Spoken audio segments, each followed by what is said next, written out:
Good evening, ladies and gentlemen. We are tonight's entertainment. For the next 30 minutes, you will travel back to a time when radio controlled the transmission and the mind created all your fears. Welcome to Classic Dark Radio.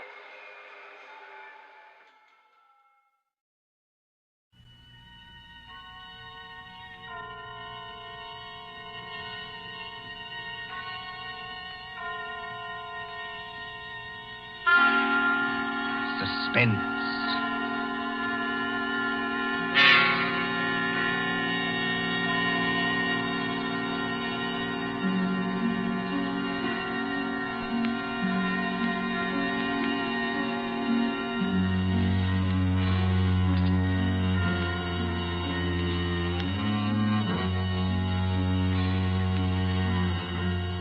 The thrill of the nighttime, the hushed voice and the prowling step, the stir of nerves at the ticking of the clock, the rescue that might be too late, the crime that is almost committed, mystery and intrigue and dangerous adventures.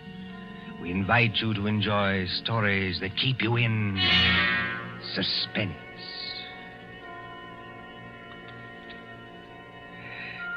Can a man stake his life against $25,000? Can another and cleverer man track him down like a hunter, stalking his prey and kill him within 5 hours? Can you make a bet with death and win? For Suspense, tonight we present Will You Make a Bet with Death by John Dixon Carr.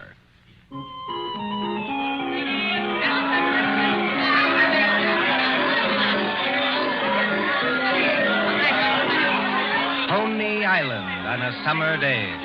There's the beach, bright colored with bathing suits. There's the boardwalk, all straw hats and summer dresses.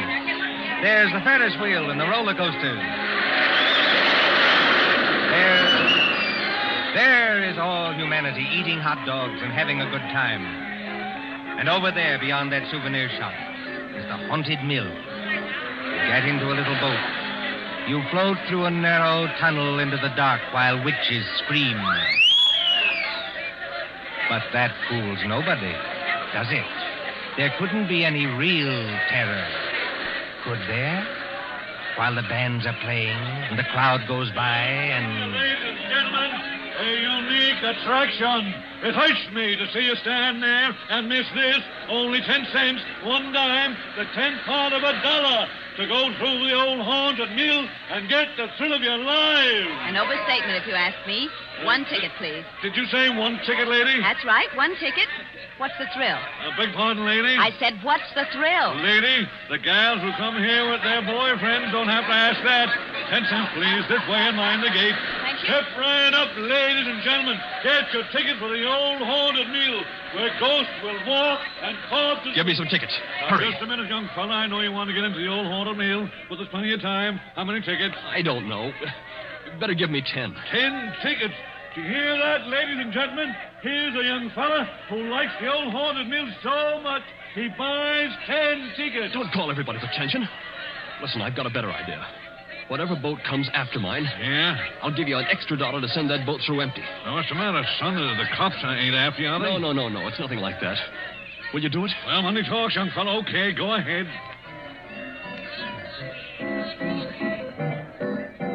Isn't there an empty boat here? Well, really?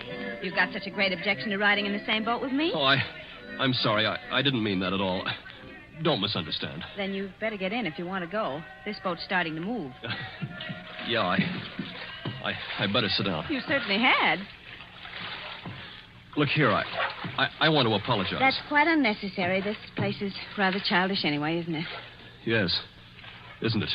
But I've seen everything else, so I may as well see this. Here we go in the dark. What was that? One of the ghosts, I imagine, from a machine. It sounded like him laughing. There isn't anybody in the boat behind us, is there? Oh, I can't see. It's pitch dark. Listen, Miss... My name is Andrews, Betty Andrews, if it's customary to exchange names in a place like this. Mine's Pendrell. Bob Pendrell. Did you say Pendrell? Yes. Do you know it? Oh, no, not exactly. It's an unusual name, that's all. I don't want you to think I'm out of my mind. though I very nearly am. But I've got 5 hours to go. Just 5 hours. At the end of that time, either I'll have won $25,000 or else... Or else? Or else I'll be dead. You know, I wish I'd kept you away from this boat. Well, there's nothing to get alarmed about. For you. I can't tell you much, but I had to tell somebody that or I'd have started yelling. There's just one other thing. Is there? In these places, they've usually got little dim-lighted rooms along the way. Yes, Exhibits. boats and things. Yes. Well, when we come to one, I'm going to get out of this boat and hide there. Just don't get alarmed, and don't tell anybody when you go out. But why should you do that? I think I see a light ahead. Well, there is a light, but... Dim, too. That's all for the good. It's... Yes? We're coming around the corner. Look, I'm going to have company when I get off. A waxed dead man on a pile of straw. Oh, I hope I can stand these noises. Goodbye, Betty Andrews. I wish we'd met at a different time. Mind the boat! Here, what are you doing? Getting out, too. Don't be an idiot. What's the idea? You need looking after, Mr. Pendrell. And if we must hide, I suppose this is as good a place as any. I won't have it. Quick, quick. There'll be more boats along. Over behind that dead man on the straw. He'll hide us. Hurry. Well... Now, Mr. Pendrell, in the queerest place I ever get into, please tell me what this is all about. I can't tell you. You said it yourself. If you don't tell somebody, you'll go crazy. Maybe you're right. It's against the strict terms of the bet. But this is the last day. And I tell you, I can't hold out any longer. Lower your voice. There's a boat coming.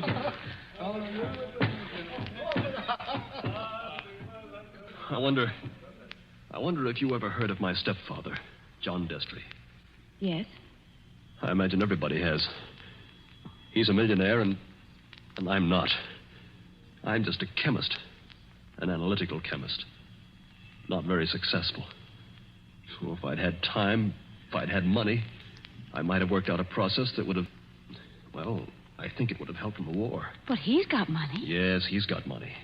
Well, my mother died years ago. This Destry's a big, white-haired, fine-looking fella. You'd think butter wouldn't melt in his mouth. He's got an apartment in the East 60s, secretary, I never met her, valet, cook, that kind of thing. Well, he used to invite me there. I wouldn't go. Then he got hold of a book I had to have, a German work on chemicals. So I went. After dinner in that study of his, over the brandy...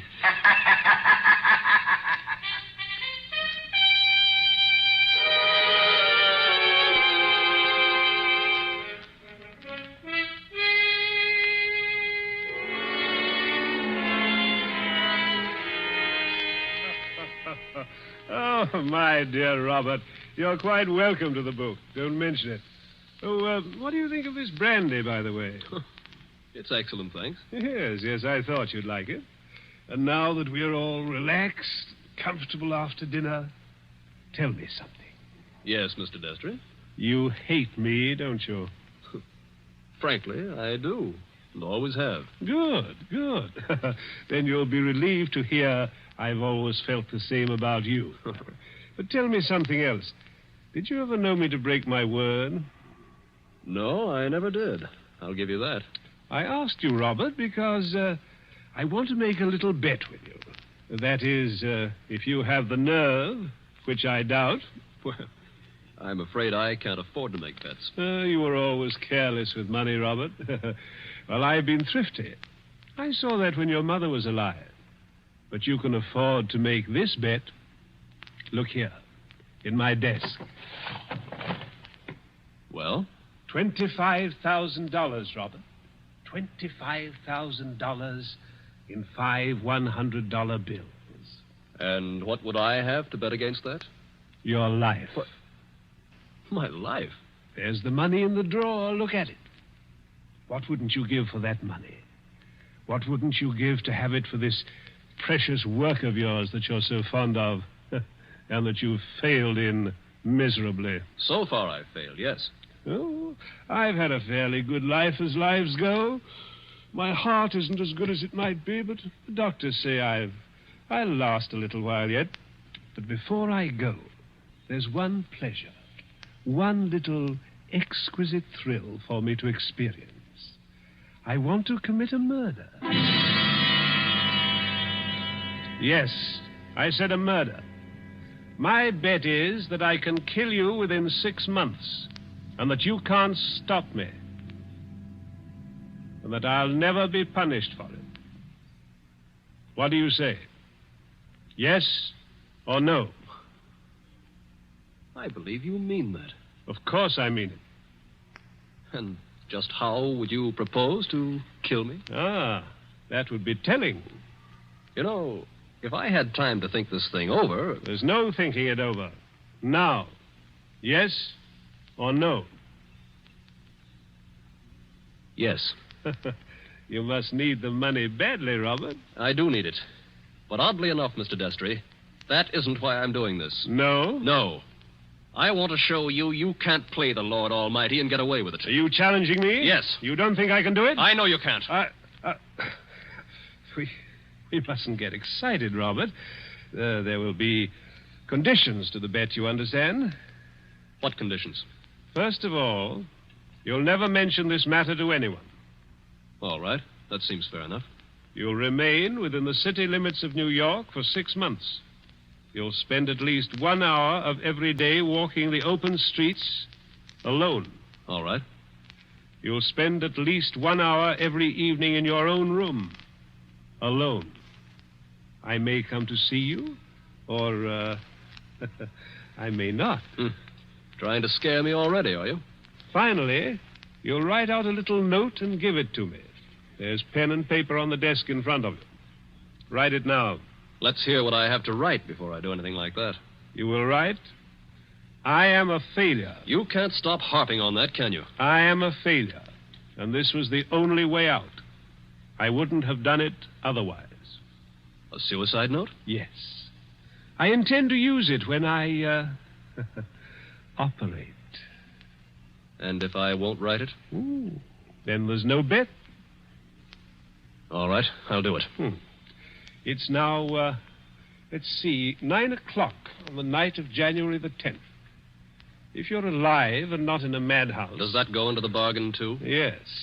At 9 o'clock on the night of June 10th, given those conditions, you will receive $25,000. Can't you hear the dice rattle, Robert? You're playing with death now. I know it. Aren't you going to finish your brandy? No, thank you. Oh, then pour it back into the decanter. You heard me. Pour it back into the decanter. If you were as careful as I am, you wouldn't be where you are now. That's right. Always be thrifty. I can promise you, by the way, that you'll always be perfectly safe as long as you're in this apartment. But that's the only concession I make. I notice your hands are steady at the moment. I wonder what they'll be like a month from now.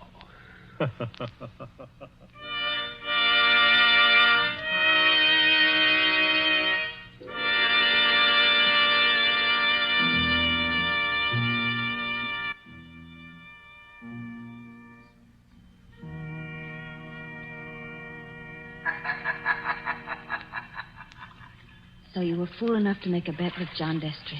Listen, Betty. I want to tell you what else happened the same night. I got on a Fifth Avenue bus and started to look through that book that Destry gave me. It was a book that I wanted about poisons. Well, just as I opened it, I felt something sharp prick my fingers. I looked down, and my hands were covered with blood. He had sewn safety razor blades in a line down the inside edge of the cover. Oh, no. Yeah. A little white card fell out of the book, and I read it. It said, "See how easy it is to take you off guard? Those razor blades aren't poisoned, but they might have been. Take warning." Betty, that was 6 months ago.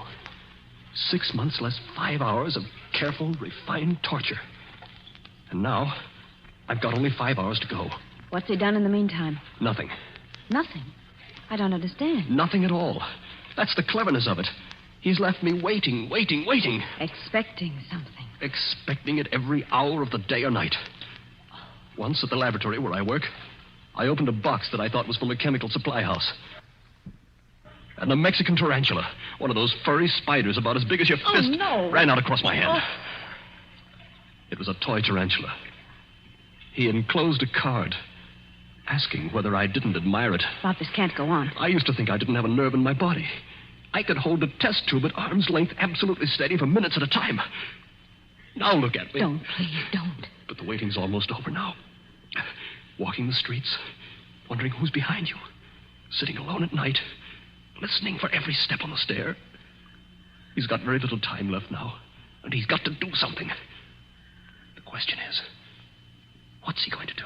Well, maybe he doesn't mean it. Maybe he's only doing it to scare you. And lose all that money? Oh, you don't know my stepfather. Listen. Huh? I don't hear anything. That's just it. There's no sound of running water. The boats have stopped. Then we're all by ourselves in here. Or with him. Yes. Oh, Lord, how I wish I hadn't gotten you into this. Oh, I'm all right.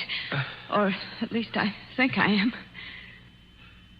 I thought I saw him in the crowd outside, but I couldn't be sure. I'm seeing him everywhere. Now, Bob, just a minute. Just tell me one more thing. Did you ever see Mr. Destry, I mean face to face, after that first night? Oh, many times. He came to see you? He came to my laboratory once, yes, but mostly I went to see him. And why? Because it was the only place in the world I could feel safe. He's promised that nothing should happen to you while you were in his apartment. Don't you see it was part of the torture? Night after night he'd invite me, and I'd go, right up until last night. Last night, we were in that study of his, with the devil masks on the walls, and he was sitting behind the big mahogany desk.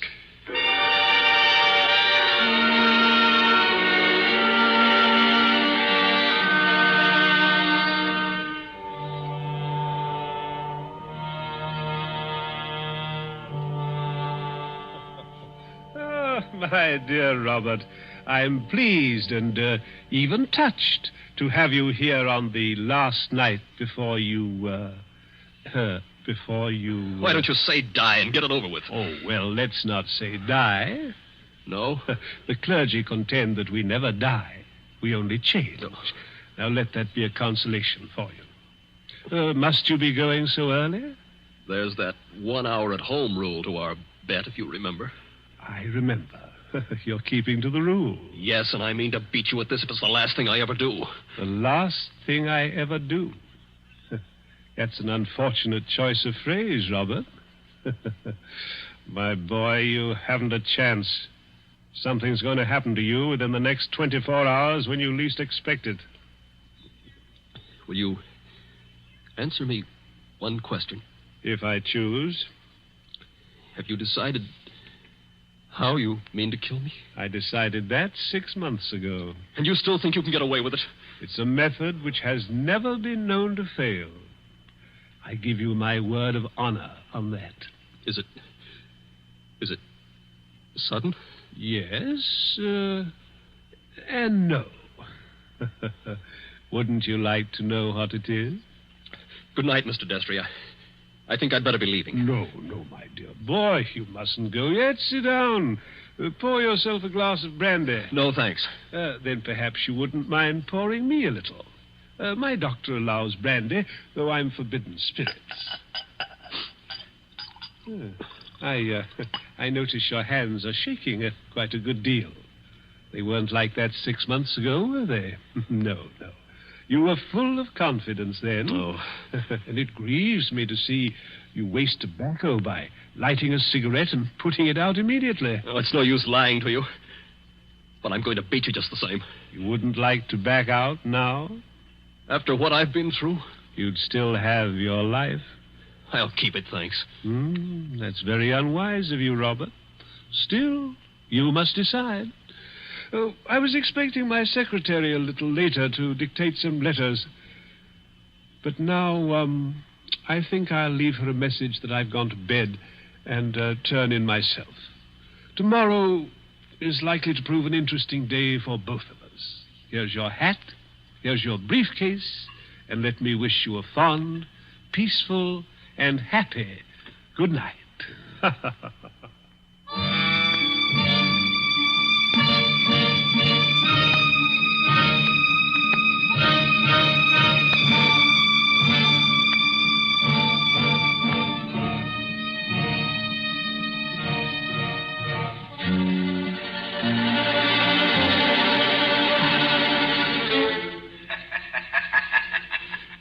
was last night, Betty.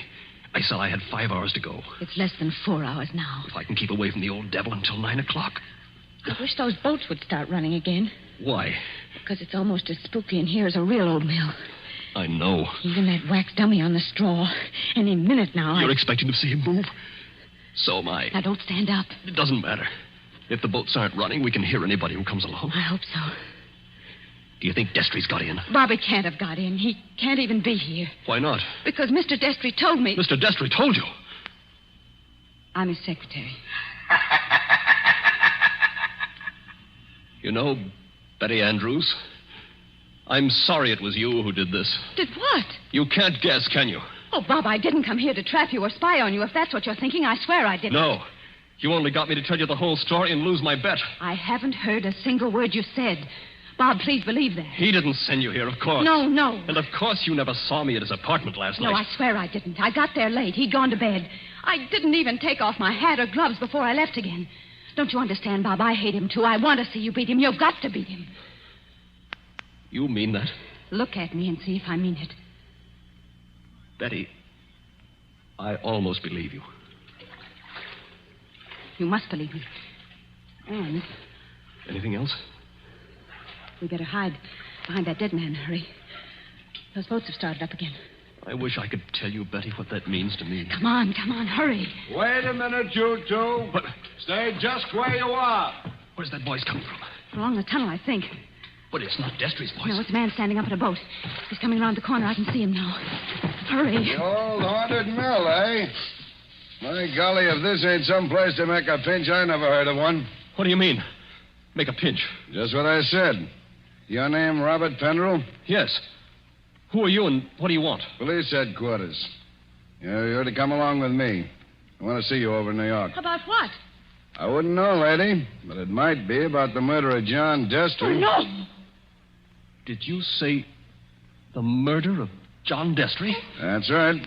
Somebody poisoned him last night with mercury cyanide. I wouldn't have got you at all, maybe, if the barker outside there hadn't thought the cops were after you to start with. Betty, Yes, Bob? he's beaten me. He hasn't beaten you. Oh, yes, he has. And I know now the weapon Destry was going to use in killing me. What weapon? It never fails. The electric chair. You mustn't talk like that. Don't you see? He never once intended to kill me in the way I thought. Are you coming quietly, Mr. Pendrell? Just a minute. He's poisoned himself. But he's left evidence to show I did it. He's killing me the worst way possible. He's won the bet. The money doesn't matter now. If I'm in the death house for murder, what use have I got for all the money in the world?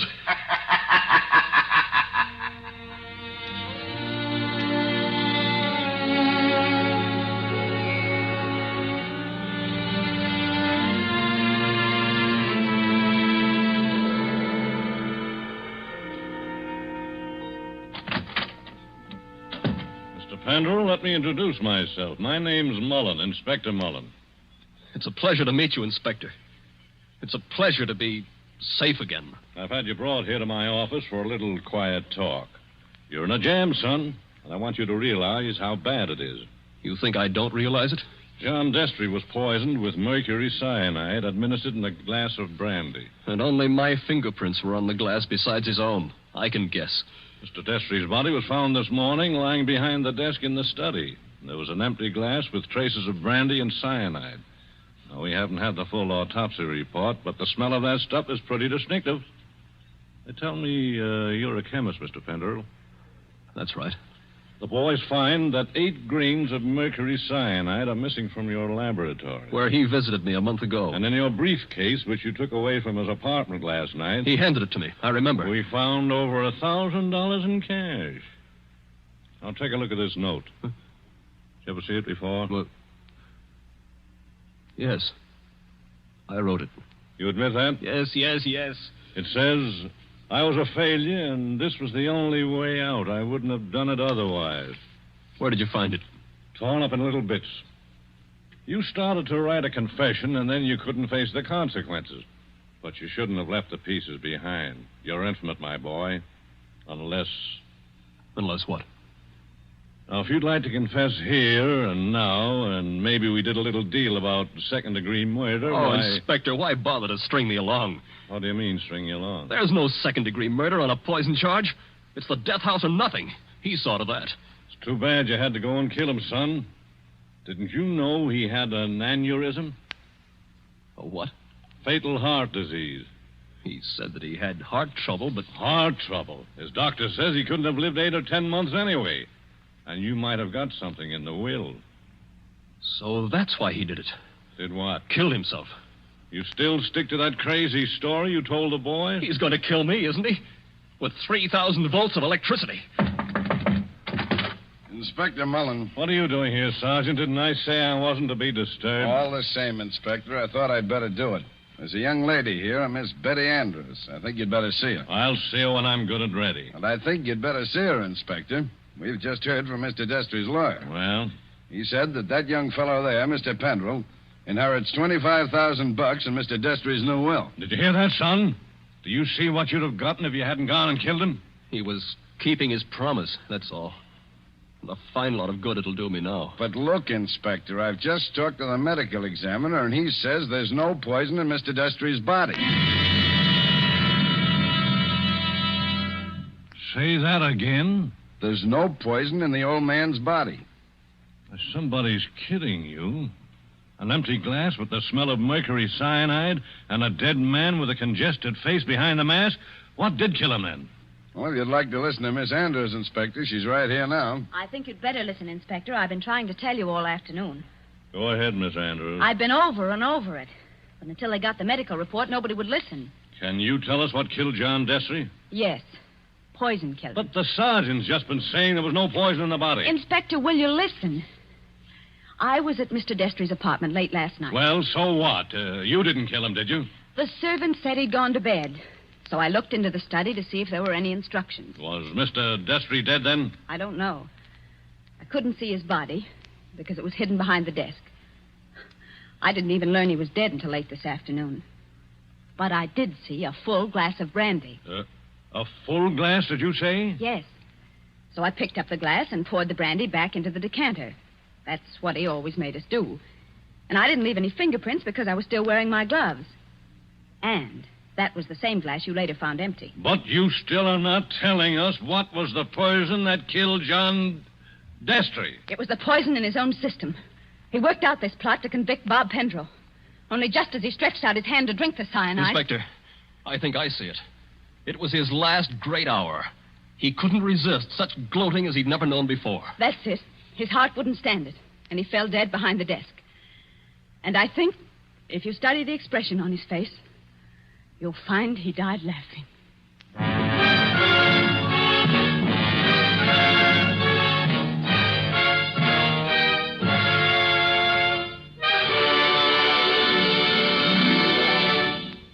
And so ends Will You Make a Bet with Death?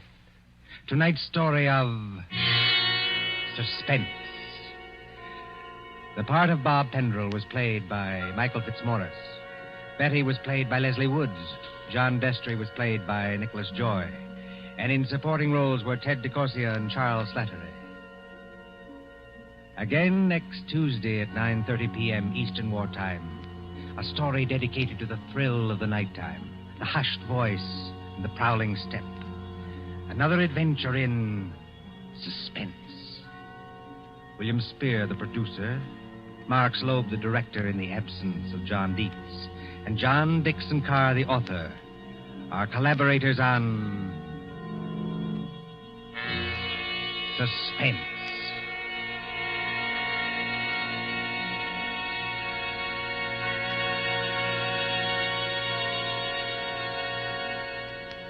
This is the Columbia Broadcasting System.